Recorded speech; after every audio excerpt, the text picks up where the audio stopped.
Şərq Türkistanlıq qarindaşlar. Şərq Türkistan xəbər agentliğinin xəbərlər proqramısını görüşünüzü qızğın qarşı alırıq. Ən aldı bilan qısqacha məzmununa göz ataylı. Şərq Türkistan sürgündə hökuməti Xitay katibaşı Xi Jinping'nin atalmış Şinjanğa berib bergen yol yo'riqlariga qarshi Şərq Türkistan xalqi Xi Jinping'nin Şərq Türkistanda so'zlagan nutqidan keyin xalqaro jamiyatni Xitoyning Şərq Türkistondagi irqiy qirg'inchilikni to'xtatishga chaqirdi degan temada axborot e'lon qildi.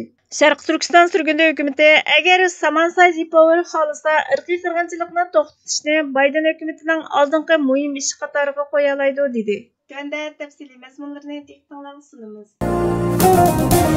26 avgust günü Janubiy Afrikada o'tkazilgan kesak davlatlar rahbarlari uchrashuvi yig'inidan qaytish safarida Ürümçide to'xtagan Xitoy katibaşı Xi Jinping atalmış Şinjan Uyg'ur avtonom rayonining katibaşlari bilan ko'rishib, Şərq Türkistanning strategik ahamiyatini ta'kidlash bilan bir vaqtda irqiy qirg'inchilik siyosatini izchil ijro qilish to'g'risida farmon tushirib, yo'l yo'riq ko'rsatgan. Xitoyning asosliq tashviqot koni bo'lgan Xinhua agentligining 26 avgustdagi xabarida aytilishicha, Xi Jinping atalmış Şinjanning har soya katibashlarining xizmat dokladlarini anglagan. Xalqaro jamiyatning nima deyishidan qat'iy nazar, Kompartiyaning atalmış Şinjanda yurgizib kelayotgan siyosatlarini ikkilanmay, to'liq va qat'iy ijro qilishni talab qilgan. Nuqtali qilib, navbatdagi xizmatlarda ijtimoiy muqimlik barliq xizmatlarning yadrosi degan. Şərq Türkistan sürgündə hökuməti 26 avgust günü Xi Jinping'nin atalmış yo'l yo'riqiga qarshi axborot e'lon qildi. Şərq Türkistan xalqi Xi Jinping'nin Şərq Türkistan'da so'zlagan nutqidan keyin xalqaro jamiyatni Xitoyning Şərq Türkistan'dagi irqiy qirg'inchilikni to'xtatishga chaqirdi degan temada e'lon qilingan axborotda Şərq Türkistan sürgündə hökuməti dunyo miqyosidagi Uyg'urlar va Şərq Türkistanliklarning qonunliq vakili bo'lish sifati bilan xalqaro jamiyat, dunyo hukumatlari, axborot vositalari, inson haqlari qurilishlarini Xitoyning Şərq Türkistan'da yurgizayotgan rəhimsiz, vəhşi inson haqlari dafsanchiligi, irqiy qirg'inchilikning haqiqatlari bilan yuzlashishga chaqirdi. Sürgündə hökumətinin bu çaqırıqı Xitay raisi Xi Jinping Şərq Türkistan'da Uyg'urlarga irqiy qirg'inchilikni izchil yurgizish buyruqini yaqinda tushirgandan keyin keldi. Şərq Türkistan'dagi Uyg'ur va boshqa turkiy xalqlar rəhimsiz, tugumas irqiy qirg'inchilikqa bardoshlik berib qolmay, yana qutulishga tirishyotdi. Dunyoning intayin tez suratda chekinmas qadam olib, Xitoyning qilmishlarini to'xtatadigan vaqti keldi. Siyosat xabar torining yaqinqi doklati Xi Jinpingning xalqaroning g'azabiga qaramay, Şərq Türkistan'da insonning tinish hurkunigidek vahshiy irqiy qirg'inchilik yurgizish ana planini izchil ijro qilishdek qarorliqini yana bir qatim isbotladi. Shuning bilan birga keng Şərq Türkistan diaspora jamiyatining qattiq g'azablanishiga yo'l ochdi. Xitoy 1949-yili Şərq Türkistanni ishg'ol qilib olgandan keyin Şərq Türkistan'da izchil turda mustamlika, assimilyatsiya siyosatini yurgizmoqda. 2014-yilga kelganda irqiy qirg'inchilikni yuqori pallaga chiqardi. 3 milliondan ortiq Uyg'ur, Qozoq, Qirg'iz va boshqa turkiy xalqlar jazo lagerlari va turmalarda majburiy emgakka selinish, tug'mas qilib yetilish, meni yuyib, middisini zaharlash, organlarini yig'ib olish, to'y qilishga majburlanish, bosqinchilik qilinishdek tasavvur qilg'isiz zulmlarga uchradi. Milyonlagan Uyg'ur va boshqa turk bolalari oilasidan ayirib etilib, ota-onalarning yuragi parchalandi. Xitoyning terrorlikqa, bo'lginchilikka qarshi turish, islomni xitoychilashtirish qatorliq taqi-tuqishvorlar bilan niqoblab yurgizayotgan irqiy qirg'inchiligi Şərq Türkistanning mustaqillik ko'rishini pachoqlab tashlash, Uyg'ur va boshqa turk xalqlarini taltukis yo'qotishni maqsad qilgan umumyuzlik bir hujumning isbotidir. Tarixga qaraydigan bo'lsak, adolat va erkinlik talab qilganlar xalqaro jamiyatning muhokama qilishini iltimos qilgan. Bu tuyg'u Şərq Türkistan sürgündə hökumətinin çağımızdakı jiddiylikni aks ettirgan chaqiriqida namoyon bo'lmoqda. Şərq Türkistan sürgündə hökumətinin bosh ministri Salih Xudoyor ishg'ol qilingan Şərq Türkistan'da biz duch kelgan insonlik krizisi 21-asrdagi o'xshashi bo'lmagan cho'ng bir krizis. Bir millatning sistemlik turda yo'q qilinishi dunyo ko'rmasga selib olgan ish emas dedi. Amerika Qo'shma Shtati, Kanada, Angliya, Belgiya qatorliq davlatlar garchi Xitoyning vahshiy qilmishlarini irqiy qirg'inchilik, insoniyatga qarshi jinoyat deb e'tirof qilib, belgilik ilgirlashlar borliqqa kelgan bo'lsa-mu, ammo darhol ahamiyatli harakat qo'llanmaganda bu e'tirof qilishlar yetarsiz qilib, xatarli ishlar kelib chiqadi. Qilishqa tegishlik ish shuki, inson haqlari, o'rlik, hayotning muqaddasligini qo'g'daydigan demokratik jamiyatlar, shundaqla Birlashgan Davlatlar Tashkiloti bexatarlik kengashi, xalqaro jinoiy ishlar sudi va xalqaro adolat mahkamasiga o'xshash huquqliq organlar hozir jiddiy harakatga kelishi kerak. Sharqi Turkiston surgunda hukumatining Cumhur raisi G'ulom Osmon Yag'ma biz yolg'iz so'zni emas, harakatni talab qilamiz. Xalqaro jamiyatning tanlash xarakterlik inkosi Xitoyning Sharqi Turkiston va xalqiga qarta irqiy qirg'inchilikni bemalol yurgizishiga imkon hozirlab beryotidi.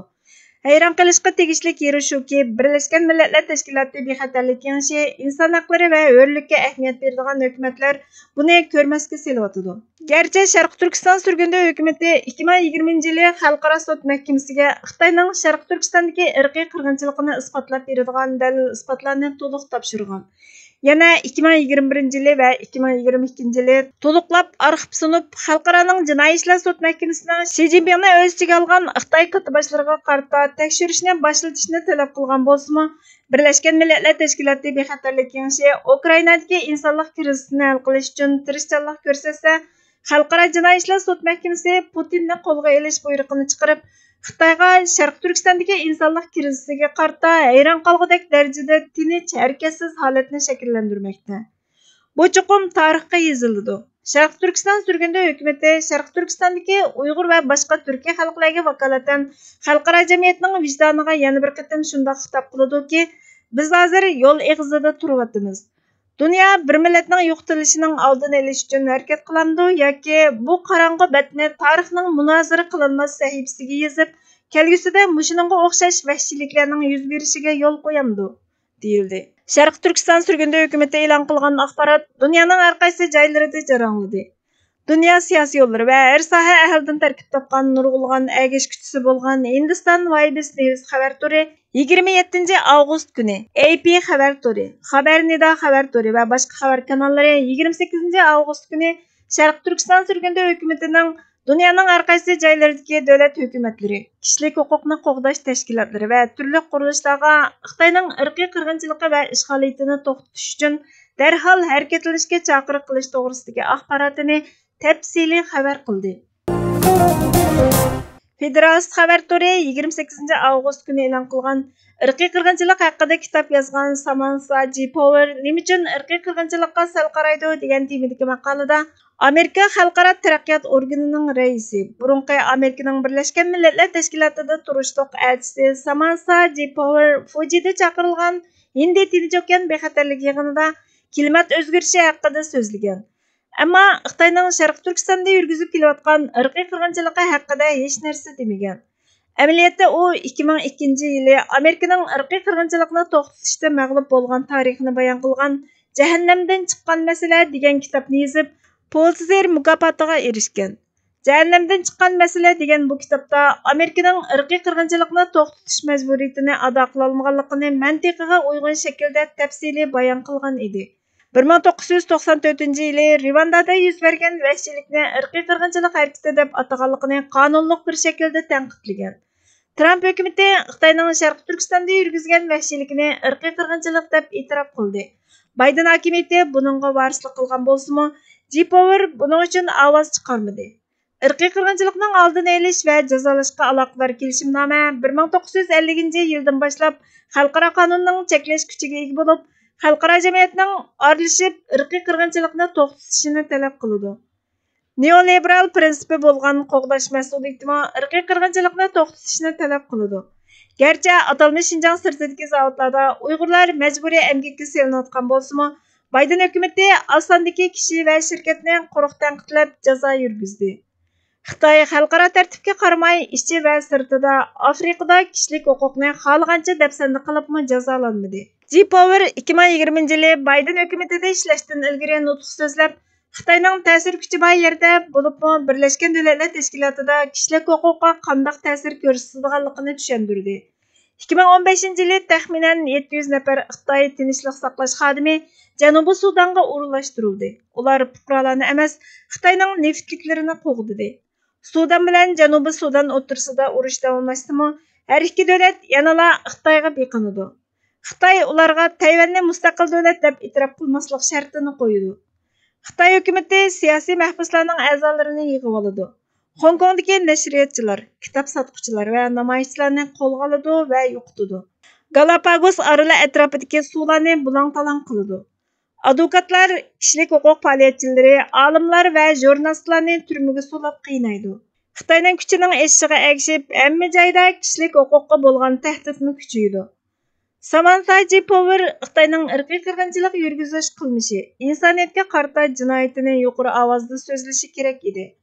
Xalsa irqiy qirg'inchilikning oldini olishni Bayden hokimiyatining muhim xizmat kun tartibiga qo'ya oladi. Sobiq prezident Barack Obama va prezident Joe Biden uni kishilik huquqqa alohida ko'ngil bo'lganligi uchun emas, balki harbiy aralashishni qo'llaganligi uchun uningga yuqori mansab bergan bo'lishi mumkin. Qandaqlı bo'lmasin, uning ismi hammani biladigan va ovozini chiqarmaydigan amaldorlarning tizimligiga qo'shilsa kerak deyildi. Sharq Turkiston surgunda hukumati Twitter hisobidan buningga inkos bildirib, Samantha Power inson haqlari va Xitoyning ishg'ol qilib olgan Sharq Turkistonda yurgizayotgan irqiy qirg'inchilikqa qarshi ovoz chiqarishi kerak. Agar u xohlasa, irqiy qirg'inchilikning oldini olishni Bayden hokimiyatining oldingi muhim ishi qatoriga qo'ya oladi dedi. Hükümetlerden biriga kishining vafodorligi nima bilan o'lchindi va buni nimaga asoslanib bilgani bo'ladi deb savol qo'yildi. Hukumat shundoq javob berdi. Uning vataniga bo'lgan o'tdek sig'inishidan, o'tib ketgan vaqtiga qarab o'kinishidan bilgili bo'ladi. Darvaqa kishining o'zi va atrofini bog'lab turadiganlarga vafosini ifodalashi, vafodor ko'rinalishi tabiiy ahvol. Chunki munosabat zanjiri, urug' tuqqanlik rishti va do'st birodarlik qoida usullari buni taqozo qiladi. Şuna bu xil sharoitlarga beqingan holda ko'rsatilgan vafoni sinoqdan o'tgan, samimiyligiga shak tushmagan, riyodan xoli bo'lgan vafo degili bo'lmaydi. Mard maydonda sinalgani kabi vafoning chin yoki emasligimi pragmatlashmagan, manfaat yoki riyoga yetmaydigan ravishda xolisligini namoyon qilishi zarur. Musofirona hayot, surgun turmush, hijronlik damlar bo'lsa, xolislikni namoyon qilishning fursati. Samimiyatni ko'rgili, tutquli bo'ladigan narsaga aylantirg'ili bo'ladigan mezgil. Vafo bo'lsa, samimiyatning reallikqa aylanishini amalga oshirishdan keladi. Vatan mehri, qarindoshlik rishti va uningda o'tgan unutulg'usiz kechmishlar bo'lsa, ushbu mezgilda o'zini ko'rsatib, kishining as xotirasini g'idiqlab turadi. Shunga bu chog'dagi sig'inishmi, so'yishmi, eslashmi chin bo'ladi. Vafo xulqi qancha kuchli bo'lsa, hijrondan keyingi sig'inish o'timi shuncha lavildab turadi. Tən hər joyda bolsunmu, ammo o'y xiyol vatanda, tug'ilib o'sgan ona yurtda, uningdagi aslamalarda, rishtalarda bo'ladi. Oxirgi nafsini uningda berish, uningga qaytishning ko'yiga tushish, uning tuproqi ostiga ko'milish, hasratda yashash, hamda uningda yashnashga tegishli hurlik va izzatni, qadr-qimmatni sig'inib o'tish va bu yo'lda tipirlash uzilmaydi. Danishmanlarning vafodorlikning sinoq teshini vatan sevgisiga, yurt muhabbetiga, yar birodarlarga mushtaqlikqa bog'lab tarozilashni tavsiya qilishning hikmati ana shuningdandir. Burhan Muhammadning chayalanayotgan Vatan ahdi nomli maqolasidan e'lindi. Davomi keyingi xabarlarimizda izchil anglitildi. Bugungi xabarlarimiz bu yerda oxirlashdi. Bizga vaqt ayirganlar uchun ko'pdan-ko'p rahmat. Kelar qatimki programmamizda ko'rishguncha Allohga omonat bo'lgaysizlar.